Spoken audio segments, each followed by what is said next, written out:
But crushing glass is a lot more difficult than crushing general rubbish. Because glass is quite tough, right? So then your plastics collection and your cans collection and your glass collection vehicles would all be different designs eventually? Would it? Probably.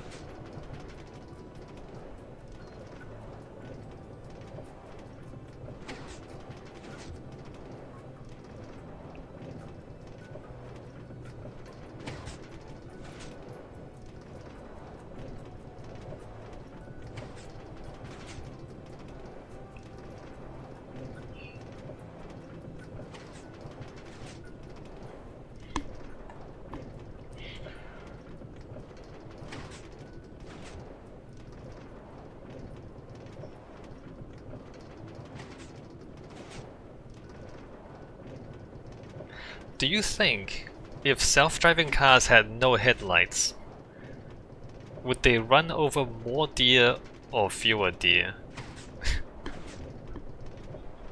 I'm just going on completely random tangents. Because deer proverbially freeze in headlights, right? They actually do that, right? So if you're driving a car and your headlights are on and there's a deer crossing the road, they look at you and they freeze and then they get run over. If the self-driving car doesn't use headlights, because it can see in the dark without it, would that kill more or fewer deer?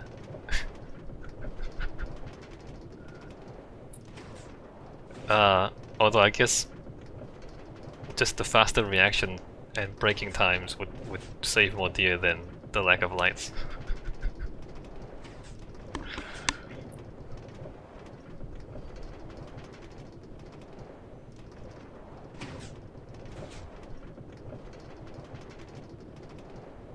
But is the deer more likely to survive if they can't see it coming versus if they freeze in the headlights?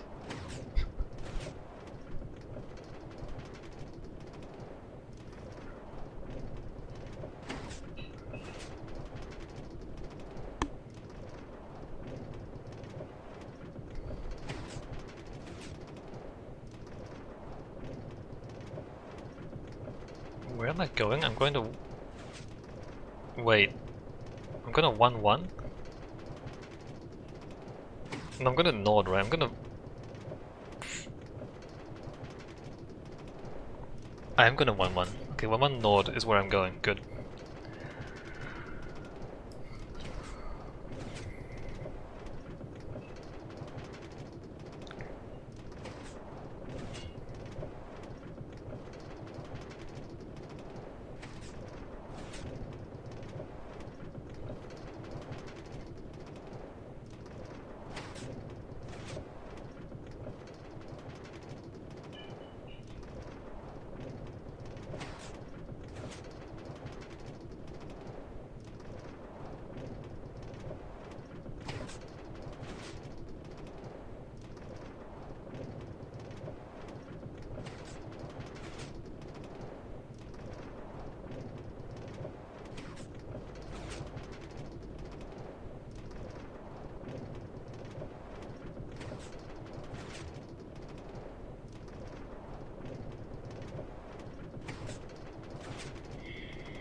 It's interesting that magnetic levitation trains turn out to be too fast and too expensive. So compared to high-speed trains, magnetic levitation really is new technology. You really do have to build completely different tracks. It does not resemble low-speed trains at all.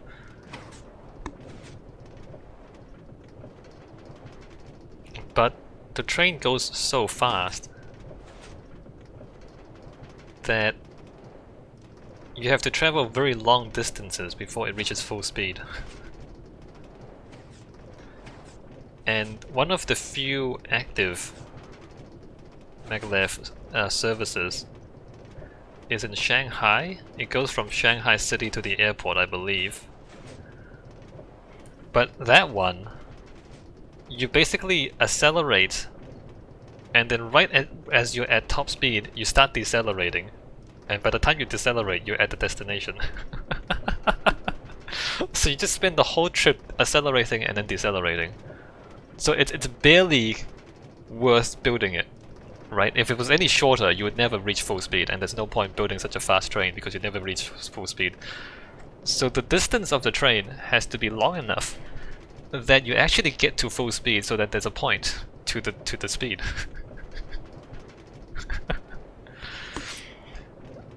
And it turns out, you know, at those distances, at that speed, you're better off flying in a plane. So so the world does not have maglev trains, even though they've been invented for quite a few decades now. The technology has existed, but there has not been a plausible use case versus high-speed trains.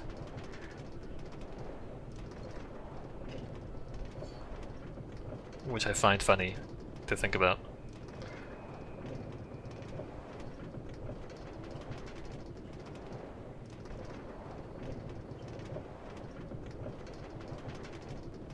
Conceivably, you can like link the major cities of a country, or maybe like of the whole world, with maglev.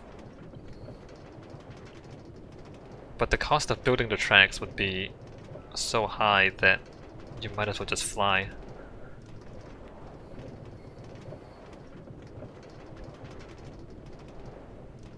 I should look this up. What is the cost per mile or cost per kilometer of maglev versus flying?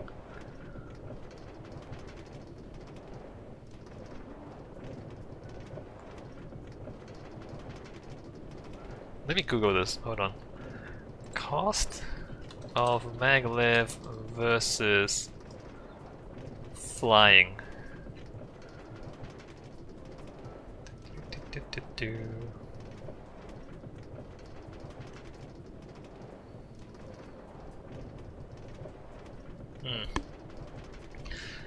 High-speed trains are about the same cost as flying now. Nothing for maglev yet. Okay, so now we're at 1-1 node.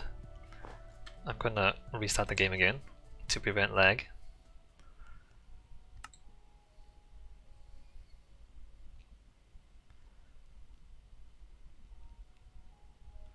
And then we go to 5-1 Northport. 5-1, great.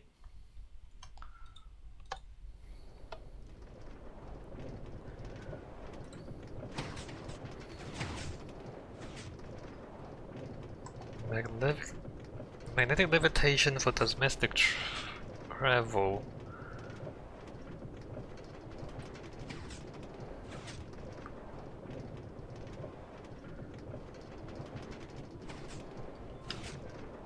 Cost.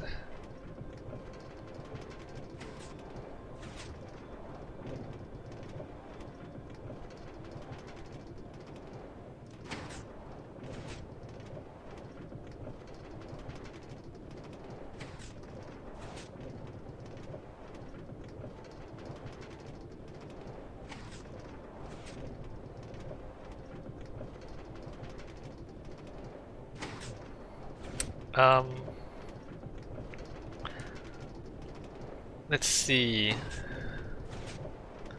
The Central Bullet Train Maglev line under construction will go from Tokyo to Nagoya at 310 miles per hour and cost around 58 billion pounds. So do your own conversion to dollars. 58 billion pounds. The Shanghai line is losing money. The Shanghai line between the city and the airport is losing money at a rate of about 70 million pounds a year. so it's not actually cost effective. Like it has to be, I don't know, like just traveling to the airport, like it's not a long distance. And because you accelerate and then immediately decelerate, it's not efficient at all because you're basically running at half of theoretical speed, right? Because you go from 0 to full speed and then full speed down to 0 again immediately. Whereas if you're going full speed the whole time, it's double the speed. So your train system only runs at half of its theoretical possible maximum speed.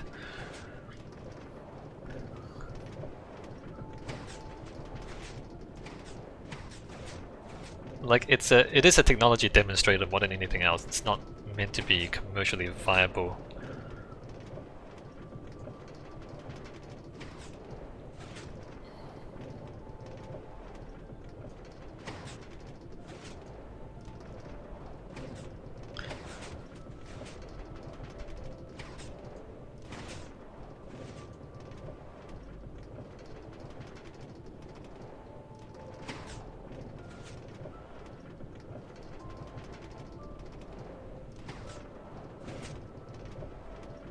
Apparently low speed Maglev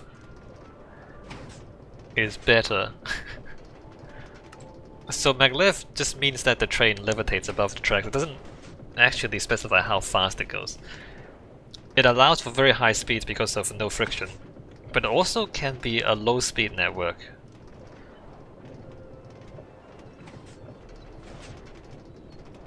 And apparently because of the lack of moving parts and friction, for low-speed networks, the maintenance cost is much lower than normal, although it costs more to build the tracks. But low-speed tracks are also cheaper to build than high-speed tracks because, you know, it's not as high performance. Let me look up this high-speed line that they're building.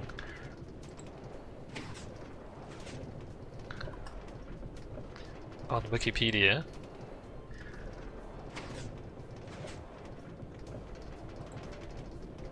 A Japanese maglev line under construction between Tokyo and Nagoya with plans for extension to Osaka. Oh, that's ambitious.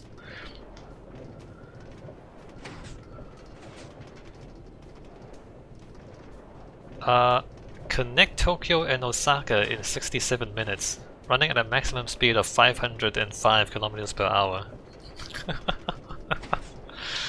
Wow. Alright, let's do it. About 90% of the lines in Nagoya will be built underground or through tunnels. What? Not only is it maglev, high-speed maglev, it's also mostly underground. Wow. Hey, that sounds expensive.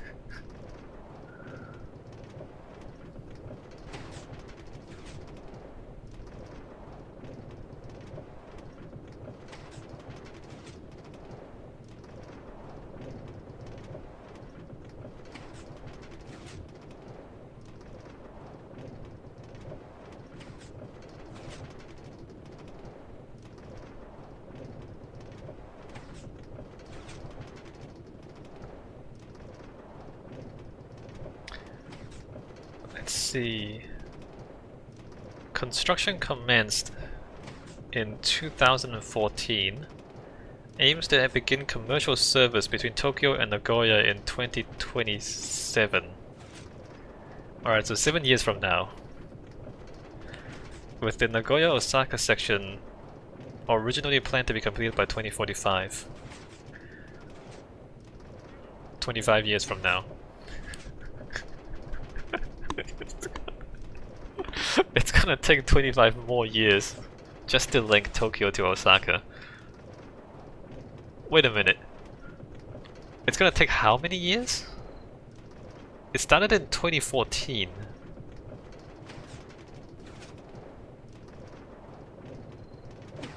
It's gonna take like 29 years? 29 years to join Tokyo to Osaka. They're planning to speed up the timeline by up to 8 years with a loan. Okay, so they're gonna expedite. wild.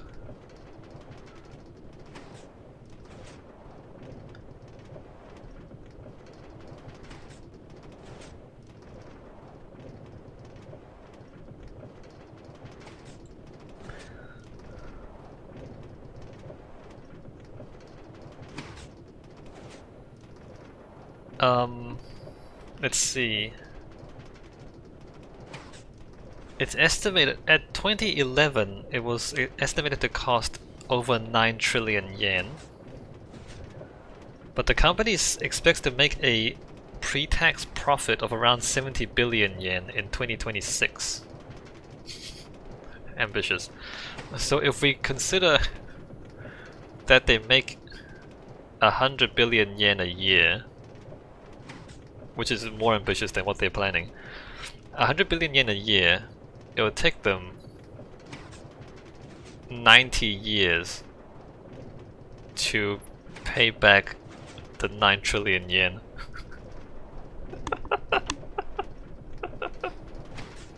That's the pre-tax profit too, not the post-tax profit. So the pre-tax, so a more optimistic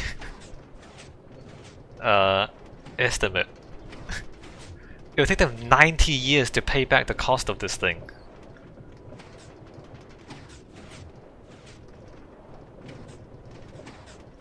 Is that right? 10, 100, 10 is a trillion. No, yeah, no, I'm right.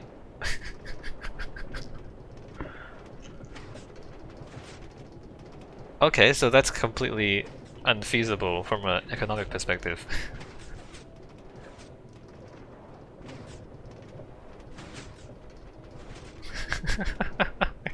Why would you do that? Why would you do that? I don't know. Maybe...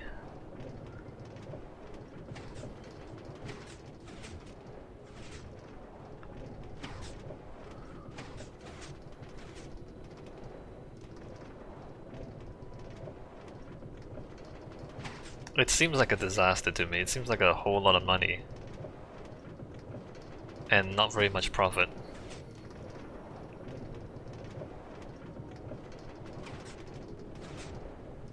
JR Central estimates that the Chao Shinkansen fares will only be slightly more expensive than the Tokaido Shinkansen fares, with a difference of around 700 yen between Tokyo and Nagoya and around 1000 yen between Tokyo and Osaka. 10 bucks? It will only be 10 bucks more expensive than the normal bullet train.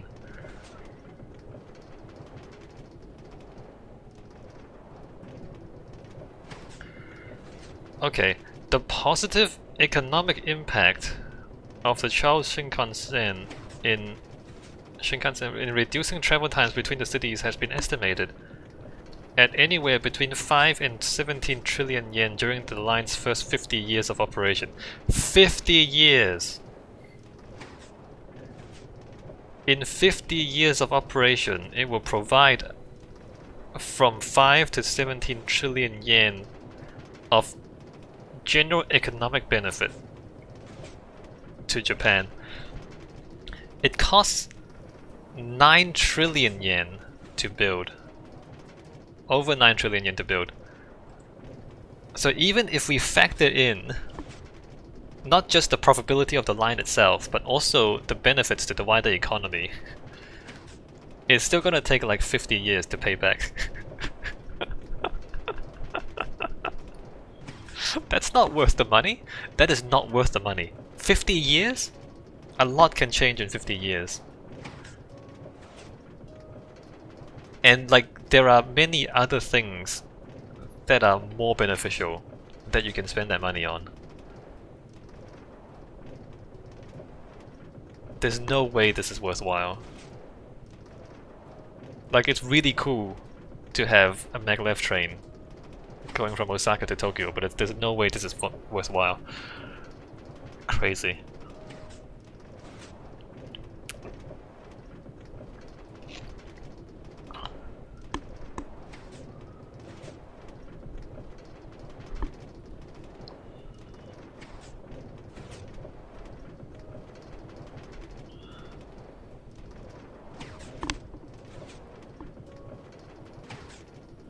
Anyway, so that's the problem with Maglev trains. It's too expensive. Too expensive and provides no significant benefits.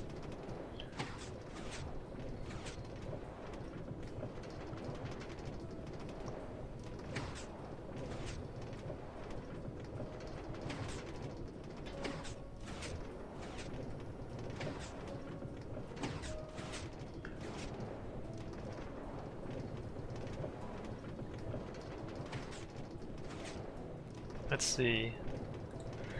In 2018, a scientific comparison of the energy consumption of ISI Maglev, Transrapid, and conventional high-speed trains was conducted. The energy consumption per square meter of usable area was examined. Results show that there are only minor differences at speeds of 200 km per hour and above. However, Maglev trains can reach much higher speeds than trains. Conventional trains, on the other hand, require less energy at slow speeds. Right. So at high speed, Maglev trains do not consume significantly more energy than conventional trains. Which makes a lot of sense, because at high speeds, most of the energy you're using is overcoming air resistance. Whereas at low speeds, there's really negligible air resistance, and you need a lot more energy to keep the train floating above the ground versus just wheels.